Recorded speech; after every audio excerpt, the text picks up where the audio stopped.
సహోదరి సహోదరులారా, మీకు శుభవార్త. 2025 సంవత్సరంలో మొత్తం 365 అంశాలను మీతో పంచుకోబోతున్నాము.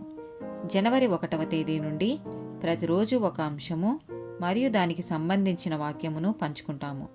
దయచేసి ఆ వాక్యములను వినండి, ధ్యానించండి మరియు ఆశీర్వదించబడండి. దయచేసి సబ్స్క్రైబ్ చేయండి మరియు మీ స్నేహితులతో పంచుకోండి. ధన్యవాదాలు.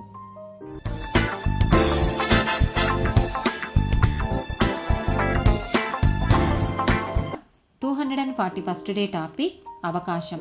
ఎఫెసీయులకు రాసిన పత్రిక 5వ అధ్యాయము 15-16 వచనాలు. దినములు చెడ్డవి గనుక మీరు సమయమును పోనీయక సద్వినియోగం చేసుకొనుచు అజ్ఞానుల వలె కాక జ్ఞానుల వలె నడుచుకొనున్నట్లు జాగ్రత్తగా చూచుకొనుడి. కొలస్సీయులకు రాసిన పత్రిక 4వ అధ్యాయము 5వ వచనము. సమయమును పోనీయక సద్వినియోగం చేసుకొనుచు సంగమునకు వెలుపటి వారి ఎడల జ్ఞానము కలిగి నడుచుకొనుడి. గలతీలకు రాసిన పత్రిక 6వ అధ్యాయము 10వ వచనము. కాబట్టి మనకు సమయము దొరికిన కొలది అందరి ఎడలను, విశేషముగా విశ్వాస గృహమునకు చేరిన వాడి ఎడలను మేలు చేయుదము.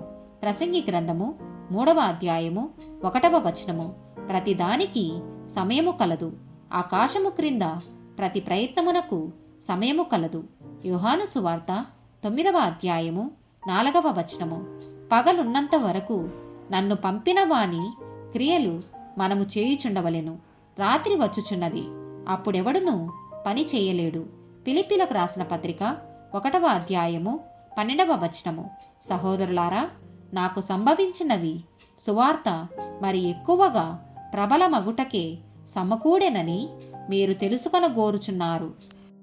యాకోబు రాసిన పత్రిక 1వ అధ్యాయము 2-3 వచనాలు. నా సహోదరులారా, మీ విశ్వాసమునకు కలుగు పరీక్ష ఓర్పును పుట్టించునని ఎరిగి మీరు నానా విధములైన శోధనలో పడునప్పుడు అది మహా ఆనందమని ఎంచుకొనుడి. ఆమెన్.